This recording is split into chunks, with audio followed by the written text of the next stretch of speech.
Digital Youth, a daily local news channel of Bharuch. Bharuch ખાતે India ગઠબંધનની જનસભામાં Imran Pratap ગઢીએ Bhajap સરકાર તેમજ મોદી પર શાયરાના અંદાજમાં આકરા વાક પ્રહારો કર્યા હતા.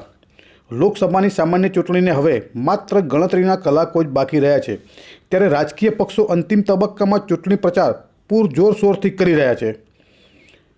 તેઓ ચૂંટણી પ્રચારમાં સ્ટાર પ્રચારકોને ઉતારી મતદારોને પોતાની તરફે કરવા તનતોડ મહેનત કરી રહ્યા છે.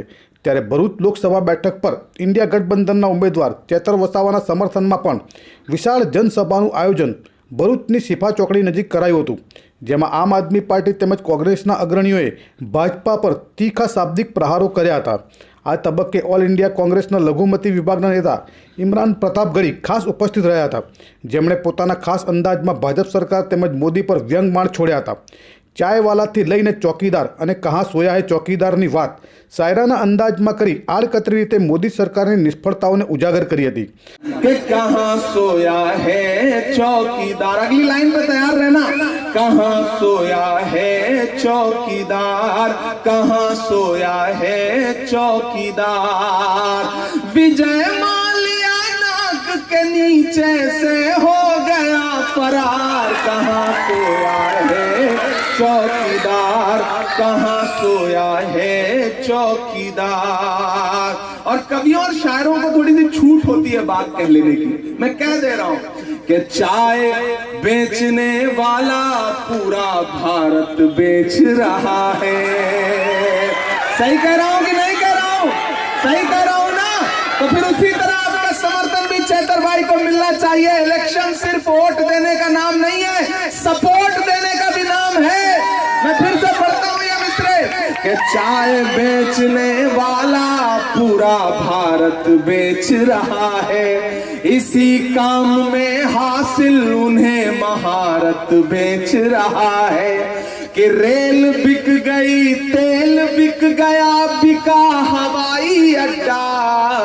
अब तैयार रहना यहां से वहां तक, पीछे तक. कि रेल बिक गई, तेल बिक गया, बिका हवाई अड्डा.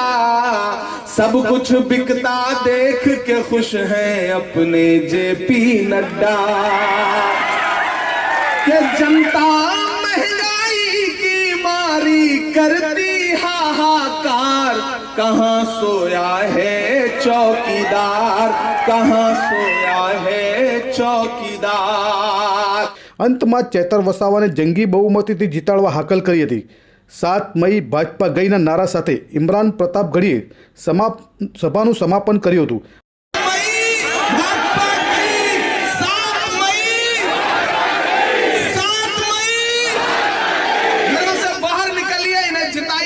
बहुत शुक्रिया. चूंकि वक्त की पाबंदी है, वक्त समाप्त हो रहा है. आखिर में बस इतना कहूंगा कि चेतर भाई को मेंबर आप पार्लियामेंट बनाइए. एक बार फिर आपका शुक्रिया अदा करने के लिए आपके बीच में इलेक्शन के बाद आऊंगा. बहुत शुक्रिया.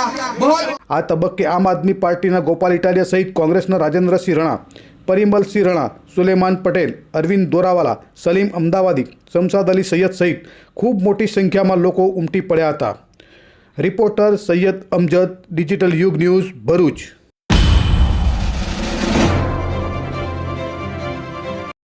मैं पूरे देश में प्रचार करके आ रहा हूं और आज भरूच में भी जिस तरह से जनता ने स्वागत किया, उससे ये लगता है जिस तरह से लोग जनसभा में उमड़ के आए और विशेष रूप से नौजवान आए, बुजुर्ग आए, महिलाएं आए, उससे लगता है कि यहाँ भी हमारे इंडिया गठबंधन के जो प्रत्याशी हैं चेतर वसावा जी, वो चुनाव जीतने जा रहे हैं. भारतीय जनता पार्टी की तमाम तिकड़मों के बावजूद इंडिया गठबंधन चुनाव जीतने जा रहा है और दिल्ली में सरकार बनाने जा रहा है. वो वेमुला का केस जो क्लोजर नोटिस दिए, इसके बारे में आपको क्या कहना है? जीत गए. सवाल वेमुला का केस जो क्लोजर नोटिस दे दिया, उसके बारे में आपको क्या कहना है? देखिए, अभी जब तक उसकी पूरी रिपोर्ट मेरे पास ना आ जाए तब तक उस पर कोई टिप्पणी करना आसान नहीं. वो टिप्पणी पूरी आ जाए, उसका मैं उसकी पूरी रिपोर्ट पढ़ लूं, उसके बाद. सर, महंगाई पे क्या कहेंगे? महंगाई पे भारतीय जनता पार्टी का नारा झूठा साबित हुआ. बहुत हुई महंगाई की मार, अब की बार मोदी सरकार. ये नारा किसका था? प्रधानमंत्री जी का था. ये नारा झूठा है. जनता से गुजारिश है कि सवाल पूछिए जब भी भाजपा के लोग आए कि प्रधानमंत्री जी के नारे क्या हुए. और मैं तो प्रधानमंत्री जी को चुनौती देते हुए कहता हूं कि साहस है तो अपने नारों के दम पे चुनाव लड़िए ना. बेटी बचाओ बेटी पढ़ाओ पे चुनाव लड़िए. बहुत हुई महंगाई की मार, अब की बार मोदी सरकार इस नारे पर चुनाव लड़िए, सबका साथ सबका विकास, इस नारे पर चुनाव लड़िए। गुजरात आज ड्रग्स से जूझ रहा है, गुजरात आज पेपर लीक से जूझ रहा है। जिस गुजरात को प्रधानमंत्री जी अपना गृह राज्य कहते हैं, वहां पर स्थिति यह है कि कारोबार बर्बाद हो रहे हैं जीएसटी की वजह से। ड्रग्स ने युवाओं को अपनी जकड़ में ले लिया है। हर दिन कहीं ना कहीं किसी ना किसी पोर्ट पर जो है हजारों करोड़ रुपए की ड्रग्स पकड़ी जा रही है। कौन लेकर के आ रहा है? क्या कर रहा है यहाँ का तंत्र, यहाँ का कानून व्यवस्था क्या कर रही है? पीएम ने कहा है राहुल गांधी अमेठी से भागे हैं रायबरेली के। अमेठी और रायबरेली हमारे लिए दोनों परिवार की तरह है। अमेठी और रायबरेली हमारे लिए दोनों बराबर है। अमेठी से लड़े, रायबरेली से लड़ाएं, एक ही बात है। प्रधानमंत्री जी के पास कोई मुद्दा नहीं है क्या? इस पर चर्चा करने के लिए परेशान है। कभी मंगलसूत्र पे चर्चा कर रहे हैं, कभी भैंस पे चर्चा कर रहे हैं। प्रधानमंत्री जी की गरिमा के हिसाब से उनको अपनी बातें रखनी चाहिए। उनसे अनुरोध है कि मुद्दों पर बात करिए। आपने 10 साल में क्या किया है, इस पर बात करिए। नरेंद्र मोदी ने एक प्रवचन दिया, फिर भी उनसे मुस्लिम की जुड़े हुए पार्टी से, भाजपा की। आप जुड़े हैं क्या? भाजपा पार्टी से मुस्लिम कौन जुड़ा हुआ है? बहुत लोग जुड़े नहीं, हुए हैं देखिए, और कई समर्थन भी। कांग्रेस पार्टी या इंडिया अलायंस किसी भी धर्म विशेष की बात नहीं करता। मोदी कांग्रेस पार्टी नहीं, इलेक्शन कमीशन को उनसे सवाल पूछना चाहिए कि किसी भी धर्म के खिलाफ वो क्यों बोल रहे हैं। और कोई भी राजनेता किसी भी धर्म के खिलाफ कैसे बोल सकता है? नरेंद्र मोदी ने एक बात कही कि अहमद पटेल जी के परिवार से भी उनको कांग्रेस को मत नहीं मिलेंगे। सारे लोग यहाँ मौजूद हैं, कांग्रेस पार्टी के जिला अध्यक्ष मौजूद हैं, इमरान प्रतापगढ़ी यहाँ मौजूद हैं। आज किसी और कार्यक्रम में थी, सबकी अलग अलग भूमिकाएं हैं। स्टार कैंपेनर है, दूसरी जगहों पे प्रचार कर रही है। मेरी जिम्मेदारी लगी, मैं यहाँ आ गया। तो सब अपनी अपनी भूमिका निभा रहे हैं। इसको जबरदस्ती ट्विस्ट देने की कोशिश ना की जाए। उन्होंने आज एक बाइट में भी ये बात कही है कि जब पार्टी की तरफ से सीट दूसरे दल को चली गई तो हमारा समर्थन इंडिया गठबंधन के प्रत्याशी को है।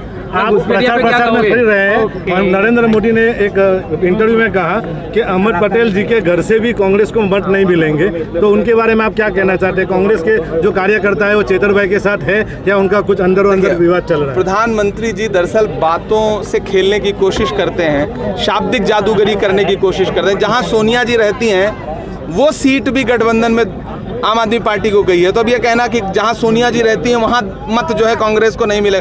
जहां उद्धव ठाकरे रहते हैं वहां पर सीट कांग्रेस पार्टी को मिली है, तो उद्धव ठाकरे कांग्रेस पार्टी को वोट करेंगे तो इसका मतलब थोड़ी कि वो शिवसेना को वोट नहीं करेंगे। ये प्रधानमंत्री जी तो पढ़े लिखे हैं, थोड़ी पढ़ी लिखी बातें करनी चाहिए उनको। मोदी जी ने बोला है कि वो मुस्लिमों को उनके जीडीजी आरक्षण नहीं देंगे, उस पर विपक्ष की क्या राय है? नहीं, मोदी जी आरक्षण देना चाहते हैं क्या मुसलमानों को? ना देने का ना बोल रहे हैं वो कि मैं जीते किसी को आरक्षण नहीं दूंगा मुस्लिम। नहीं, वो तो दूसरों का आरक्षण छीनना चाहते हैं ना। वो तो दलितों का आरक्षण छीनना चाहते हैं, वो तो आदिवासियों का आरक्षण छीनना चाहते हैं। इसीलिए तो संविधान बदलने की बात कर रहे हैं उनके नेता।